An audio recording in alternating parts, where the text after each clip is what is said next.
like to welcome Ma Boss from For Life, Our Raider Story. We welcome you. Thank you.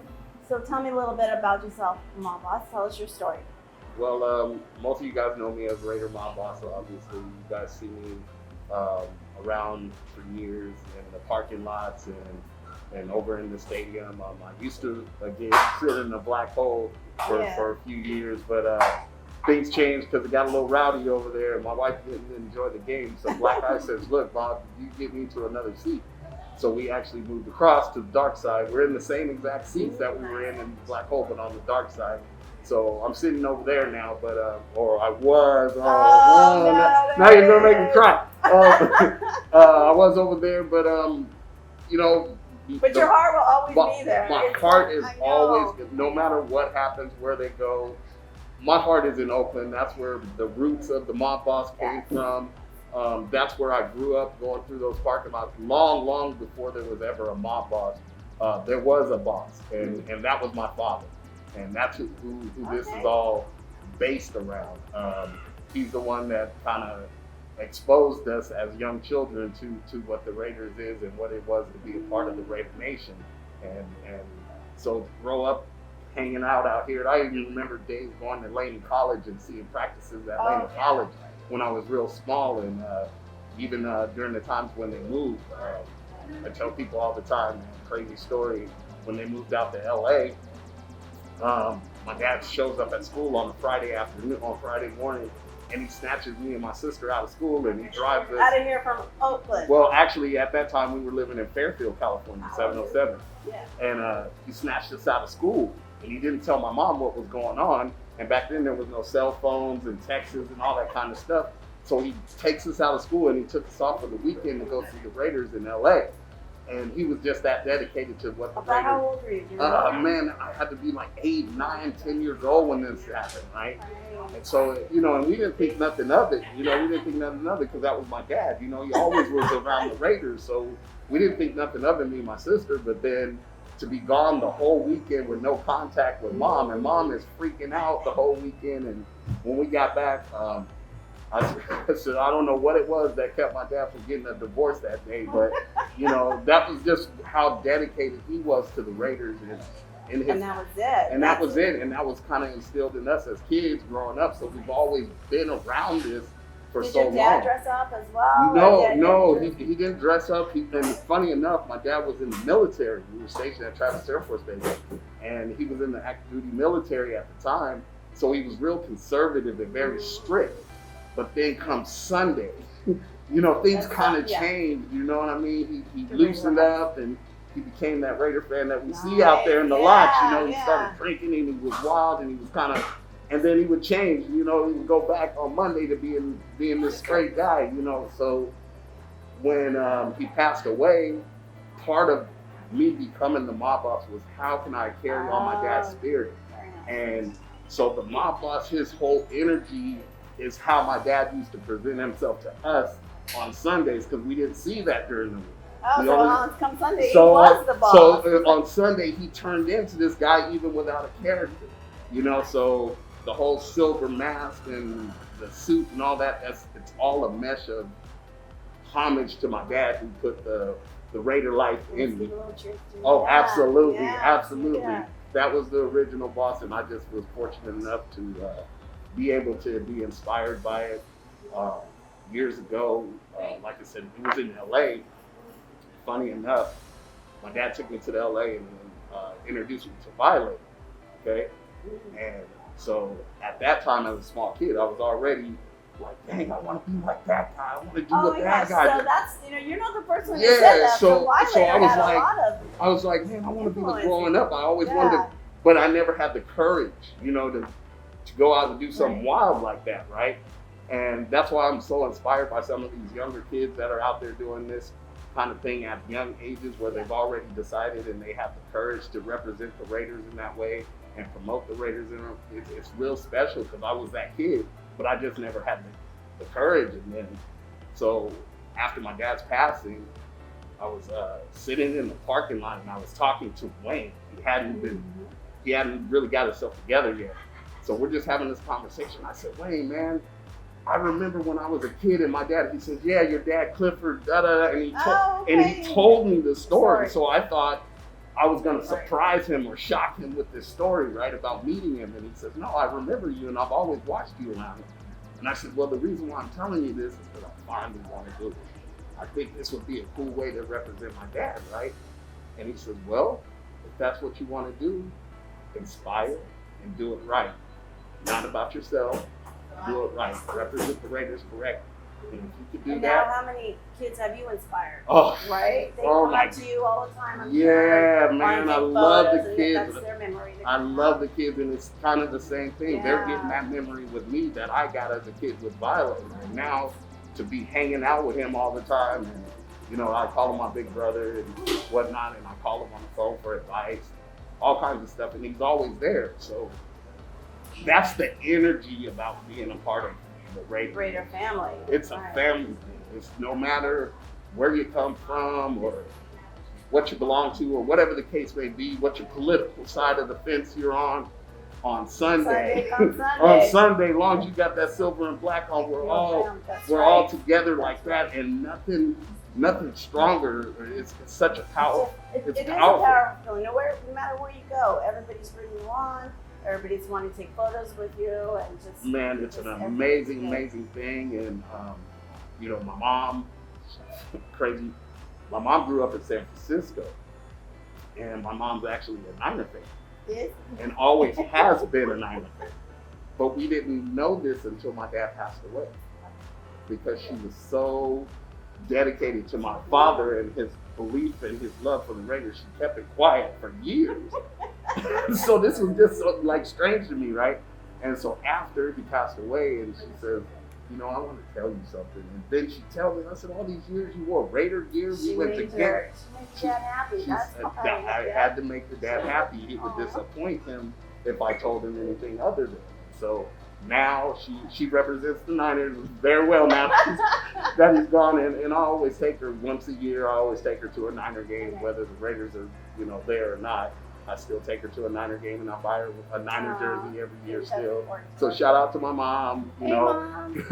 But she still cheers for the Oakland Raiders, you know, and see us still say Oakland Raiders because that's all I know. I know. But she still cheers for the Raiders, you know, because that was, yeah. And I keep telling her, you know, you're still a Raider fan regardless how you look at it. Sure. And she's like, yeah, I am. And I said, you're a fan of my mom, so that makes it even better. That makes it better. Oh, And what great better story. fan to have than your mom, you know? So it's a good thing. That's a good thing. Love it. Well, that's a great story. Tell me a little bit about your jacket. Okay. You have a lot of pins and Yeah, patches. man. Well, when it first started, it was a blank, you know, with the bones printed on it. It was just a blank jacket, and then as time went on, and I got involved in charities and people that I had met across the, you know, country. If I met them at, you know, at a stadium or something like that, and they said, hey, or people like Rochester and Texas and Santa Maria and all of these different places that have just kind of welcomed my energy in, and they said, hey, we'd like to make you an honorary member of ours, you know, even though you're not here in Texas, or even though you're not here over wherever in New York, you're welcome, and we want you to know you're a part of that. So they would give me these patches to represent them, and so I try to incorporate. Shout out. Yeah, I know. Got some of everybody. Let's see Chucky on there. Yeah, Australia's on there, and yeah, I got some of everybody. Yeah. Some of everybody, man. Some of everybody. Homer out there. Hey, Homer. All those folks, man. Rochester, New York, Sin City, Miami. Let's see who's. Just everybody. Just a little bit of everyone. Okay. Yeah, Arizona's on there somewhere. Yeah, there's just so many people in so many places. Some of the more special ones is like Violet, the patch with Violet that's up here. Violet was one of the first kids that I got involved in, which was real strange. That she was small at the time, and I was at I believe the rally in the Valley, and she comes up to me and she says, "Hey, you're Mom Boss," and I was like, "Yeah." She's like, "I want to take a picture with you," and she had me hair, and I said, "Okay, something's wrong with this little girl, right?" And so we're taking the pictures. I said, so what happened to you? Where's your hair? And she said, oh, Mom, I have cancer. And I said, you know what? Well, I'm going to pray for you. You're going to get better, right? A couple weeks later, she went into the hospital. And the first person she got in contact with was me. Oh, she did. And she says, can you come see me in the hospital? I need you to come see me. Well, okay. I'm on my way. I'm going to figure it out. I'll be there. And so we went down and we seen her in the hospital, and we just built this bond and this friendship. And I kept telling her, if you get better, I'm going to take you to a Raider game with me. So that's your incentive to get better. You got to get better, because if you don't get better, I can't take you to the game. And she says, I promise you, my boss, I'm going to get better. I'm going to get better. And I think one of those weird videos, because I usually try, especially around the kids, not to use language, do all that kind of stuff. But we were sitting in a hospital room and we were taking these last pictures, and she goes, Mom, do this.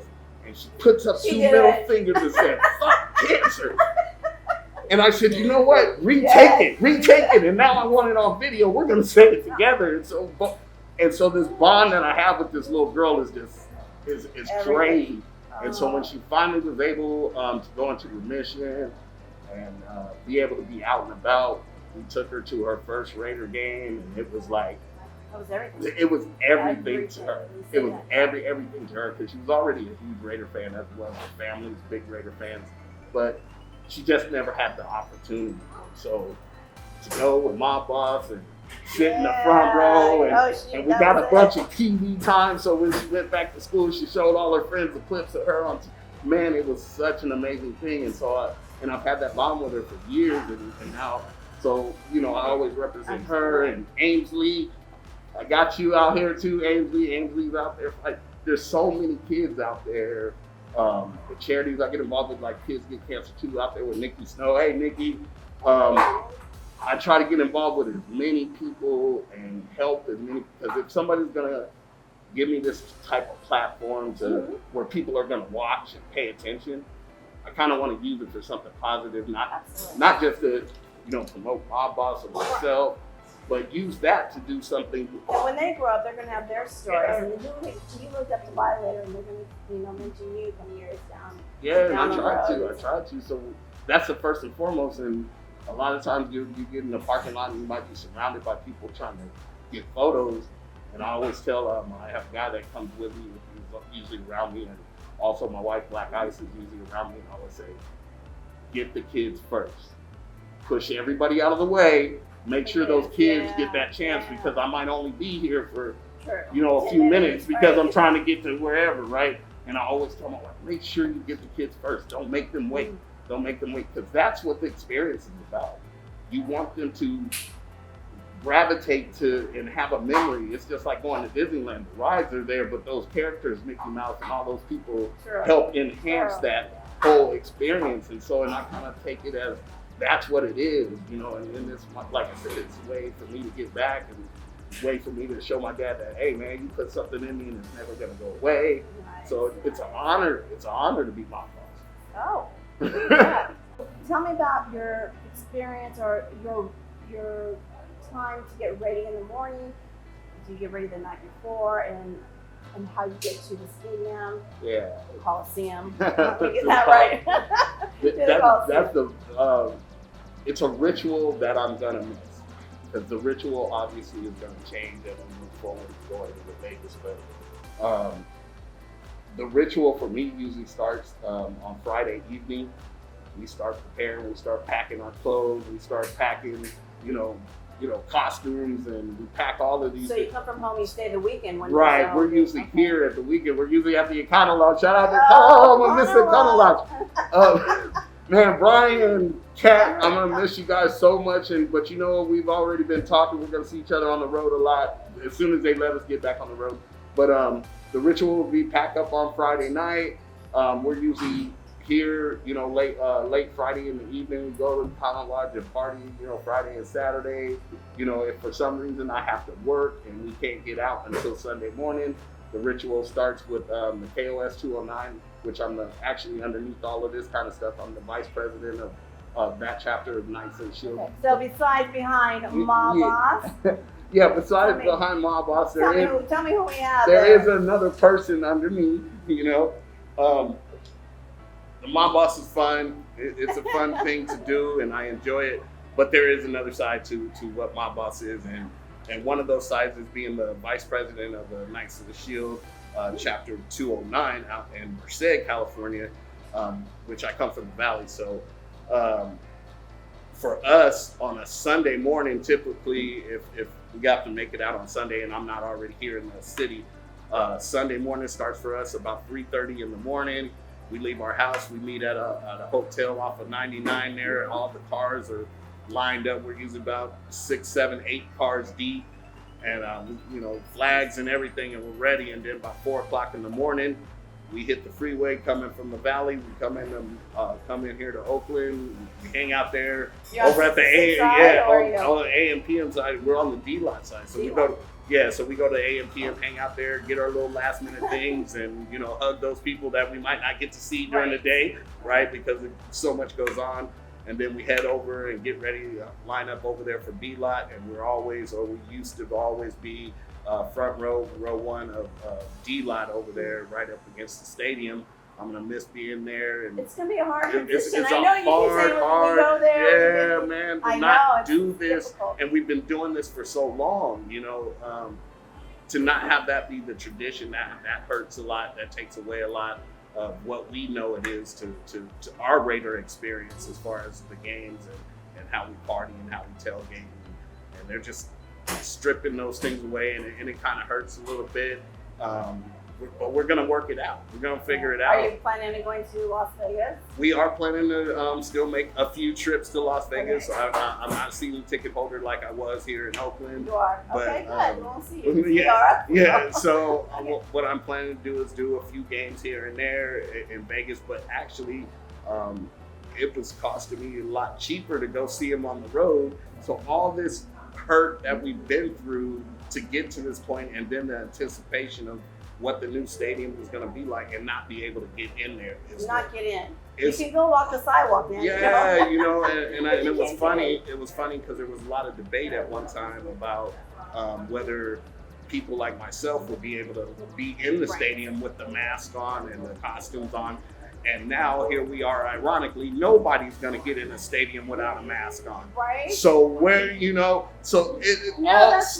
things just happen in very, very funny ways. And we've seen that before in other stadiums, other cities we've been to where we've had issues trying to get into the stadiums with the mask, but we've always found a way to do it. And I told people the same thing, even in Las Vegas, if they try to stop us, you're gonna see a guerrilla, you're gonna see Violator, you're gonna see myself. We're gonna get in there some way, somehow.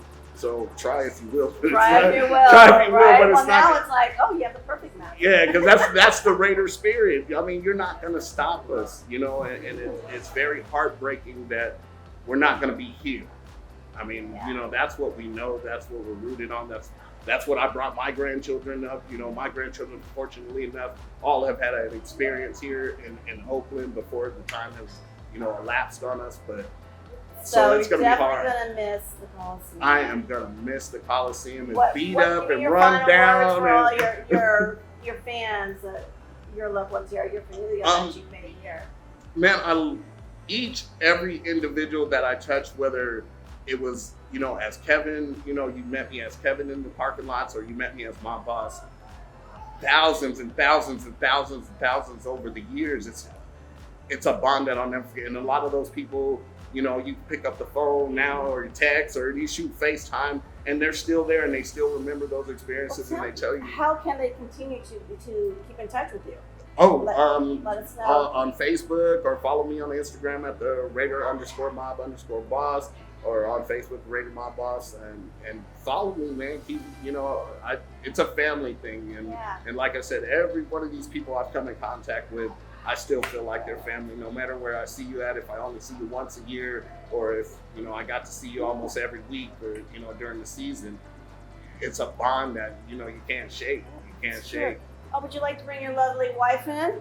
Sure. Yeah, come on in, say hello. So we appreciate you coming and joining us. So what do you think about your boss here? I love my husband. I love my boss. I love Kevin. Hard worker, big heart.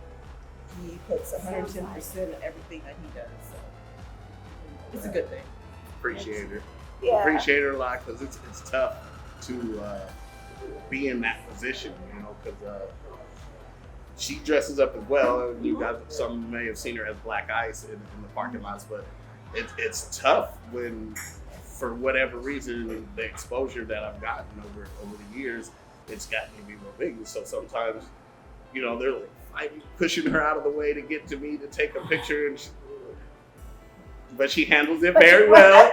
There it is. She handles it very well, That's, you know. that's something you have to look forward to together Yeah. and to tell the next generation. And she and to have her support what I do Yeah. and the love of the Raiders the way I do, and we can, so you know, it's that Raider love, that Raider It bond is. that keeps us still hooked up, Okay. man. Keeps us All hooked right, up. we're going to go ahead and thank you both for joining Thank in with you. us. Lovely to hear your story. We appreciate you so much. Thank you guys for having me. Some love out there. Thank you, Mom Raider Boss. Nation. I love you guys.